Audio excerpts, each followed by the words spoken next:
रावण जब सीता को हर करके अपने लंकापुर में लेकर चला गया, उसके बाद की घटना, रावण बहुत कोशिश किया, रावण बहुत तरह से प्रलोभन दिया सीता को शांत करने के लिए, सीता को अपना बनाने के लिए, कि सीता किसी भी स्थिति में रावण को स्वीकार करने के लिए तैयार नहीं थी।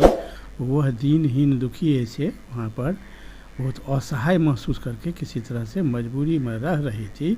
रावण सब प्रकार से प्रलोभन देकर के थक गया, बहुत प्रयास किया। अंत में जब पहले तो अपने अंतःपुर में लेकर चला गया सीधे, और बहुत प्रलोभन देने के बाद भी जब सीता राजी नहीं हुई कुछ रावण का बात सुनने के लिए, तब उन्होंने राक्षसियों सबके देख रेख में अशोक वाटिका में भेज दी। ये पूरी कहानी मित्रों हम वाल्मीकि रामायण के आधार पर सुना रहे हैं, जो तुलसीकृत रामायण से साफ एकदम अलग भिन्न है।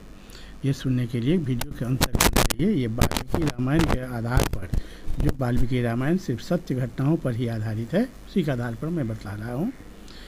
विदेह कुमारी सीता का स्मरण करके रावण उसे अपने उतावलेपन के साथ पहले तो अंतःकरण अपने अंतःपुर में ले गया, उसके बाद अंतःपुर में रख करके वहाँ से निकल गया। कुछ विचार विमर्श करने लगा। रावण ने देखा कि सीता राक्षसियों के बीच में बैठकर दुख में डूबी हुई है, आंसुओं से की धारा बह रही है, मृगों के बूथ यूथ के समान बिछड़कर जैसे कुत्तों से घिरे हुए अकेली हरिणी के समान दिखाई देती है। वह पापात्मा निशाचर विदेह नंदिनी सीता को अपना सारा सुंदर भवन दिखाकर उन्हें लुभाने की इच्छा से इस प्रकार बोले, सीते मेरे अधीन 32 करोड़ राक्षस हैं। यह संख्या बूढ़े और बालक निशाचरों को छोड़कर बताई गई है। भयंकर कर्म करने वाले इस सभी राक्षसों का मैं ही स्वामी हूँ। अकेले मेरे सेवा में 1000 राक्षस रहते हैं। मेरा यह सारा राज्य और जीवन तुम पर ही अवलंबित है। सीते मेरी बहुत ही सुंदरी भार्याओं से भरा हुआ है, तुम इन सब की स्वामिनी बनो। प्रिय मेरी भार्या बन जाओ। समुद्र से घिरी हुई इस लंका के राज्य का विस्तार 100 योजन है। इंद्र सहित संपूर्ण देवता और असुर मिलकर भी इसे ध्वस्त नहीं कर सकते हैं। देवताओं, यक्षों, गंधर्वों तथा ऋषियों में मैं किसी को भी ऐसा नहीं देखता जो पराक्रम में मेरी समानता कर सके। राम तो राज्य से भ्रष्ट, दीन, तपस्वी, पैदल चलने वाले और मनुष्य होने के कारण अल्प तेज वाले हैं। उन्हें लेकर क्या करोगी सीते? मुझको ही अपना लो। मैं तुम्हारे योग्य पति हूँ। सीते अब तुम राम के दर्शन का विचार छोड़ दो। इस राम में इतनी शक्ति कहाँ है यहाँ तक आने का मनोरथ भी कर सके। मैं तीनों लोकों में किसी ऐसे वीर को नहीं देखता जो मेरी भुजाओं से सुरक्षित तुमको पराक्रम करके यहाँ से ले जा सके। लंका के इस विशाल राज्य का तुम ही पालन करो। मुझ जैसे राक्षस, देवता तथा संपूर्ण चराचर जगत के तुम्हारे सेवक बनाकर रखेंगे। तुम अपने आप को क्रीड़ा विनोद में लगाओ। यह वनवास का कष्ट देखकर समाप्त हो गया। अब तुम यहाँ पर पुण्य कर्म करो और यहाँ सुख से आराम से रहो। अब तुम वनवास के अवधि को भूल जाओ, उस दिन को भूल जाओ। पुष्पक विमान मेरे भाई कुमेर का था, उसे मैंने बलपूर्वक जीता है। यह अत्यंत रमणीय, विशाल तथा मन के समान वेग से चलने वाला है। सीते तुम इसके ऊपर मेरे साथ बैठकर सुखपूर्वक विहार करो। तुम्हारा यह कमल के समान सुंदर, निर्मल, मनोहर दिखाई देने वाला मुख शोक से पीड़ित होने के कारण शोभा नहीं पा रहा है। जब रावण ऐसी बातें कहने लगा तब परम सुंदरी सीता देवी चंद्रमा के समान मनोहर अपने मुख को आंचल से ढककर धीरे धीरे आंसू बहाने लगी। सीता शोक से अस्वस्थ सी हो रही थी। चिंता से उनकी क्रांति नष्ट हो गई थी और वे भगवान राम का ध्यान करने लगे। तब रावण ने पुनः कहा, तुम्हारे इस कोमल एवं चिकने चरणों पर मैं अपने ये 10 मस्तक रख रहा हूँ। अब शीघ्र मुझ पर कृपा करो। मैं सदा तुम्हारे अधीन रहने वाला दास हूँ। क्योंकि रावण किसी स्त्री को सिर झुकाकर प्रणाम नहीं करता, केवल तुम्हारे सामने इसका मस्तक झुका है।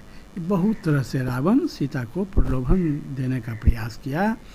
रावण के ऐसा कहने पर शोक से कष्ट पाती हुई विदेह कुमारी सीता बीच में तिनके की ओट करके उस निशाचर से निर्भय होकर बोली, महाराज दशरथ धर्म के अचल सेतु के समान थे। वे अपनी सत प्रतिज्ञा के लिए सर्वत्र विख्यात थे। उनके पुत्र जो रघुकुल भूषण श्री रामचंद्र जी हैं, वे भी अपने धर्मात्मापन के लिए तीनों लोकों में प्रसिद्ध हैं। उनकी भुजाएं लंबी लंबी और आंखें बड़ी बड़ी है। वे ही मेरे आराध्य देवता और पति हैं। यदि तू उनके सामने बलपूर्वक मेरा अपहरण करता तो अपने भाई खर के तरह जनस्थान के युद्ध स्थल में ही मारा जाकर सदा के लिए सो गया होता। तूने जो इन घोर रूपधारी महाबली राक्षसों की चर्चा की है, वे राम के पास जाते हैं उन सब का विष उतर जाएगा। ठीक उसी तरह जैसे गरुड़ के पास सारे सर्प विष के प्रभाव से रहित हो जाते हैं। रावण, तू असुरों तथा देवताओं से यदि अवध्य हो तो संभव है वे मुझे न मार सकें, किंतु भगवान श्री राम के साथ यह महान वैर ठान कर तो किसी तरह जीवित नहीं छूट सकेगा। श्री रघुनाथ जी बड़े बलवान हैं, वे तेरे शेष जीवन का अंत कर डालेंगे।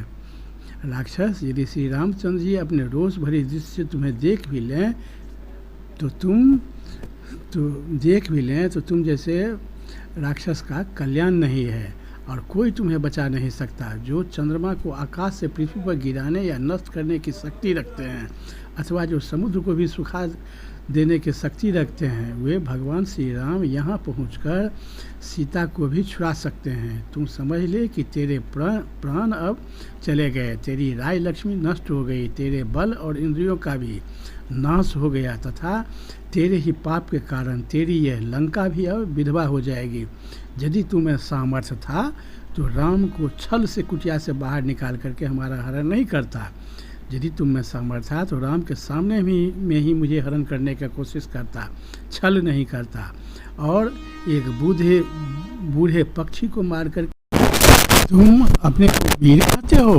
एक बूढ़े गिद्ध पक्षी को मार करके तुमको लाज नहीं आया? तुम अधम हो, नीच हो, अधम निशाचर। मेरा अपहरण करने के कारण तेरे लिए भी वही काल आ पहुंचा है।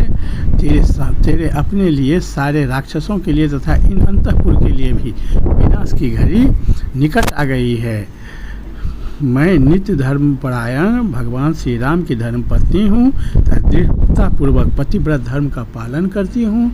अतः यज्ञ वेदी के समान है और राक्षसाधम पापाचारी है, इसलिए मेरा स्पर्श नहीं कर सकता।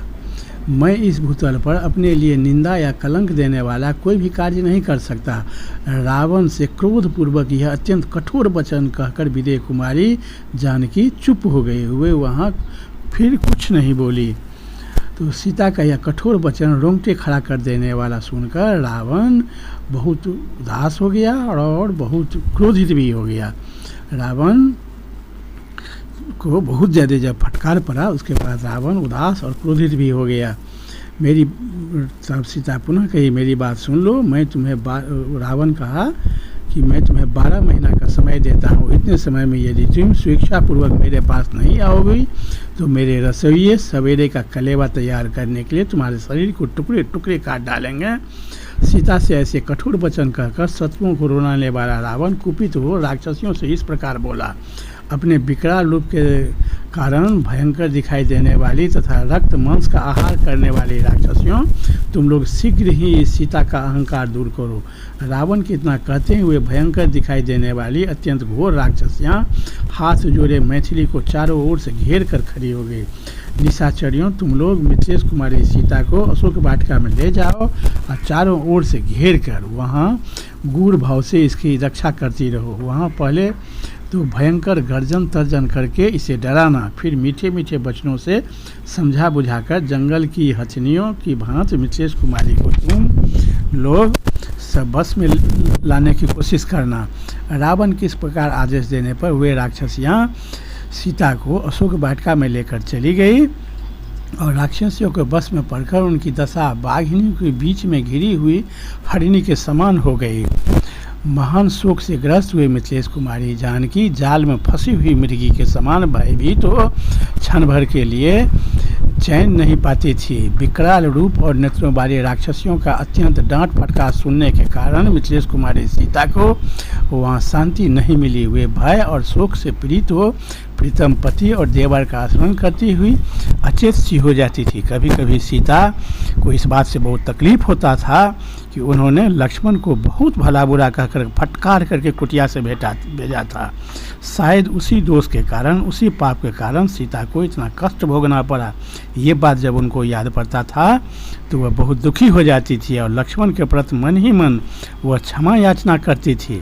हर मनुष्य, कभी कभी यह भी सोचती थी कि हर मनुष्य अपने कर्म का फल भोगता है। लक्ष्मण को जो मैंने अनर्गल बातें कही, शायद वही पाप के कारण मुझे यह भोग भोगना पड़ा। बहुत बहुत धन्यवाद। जय श्री राम।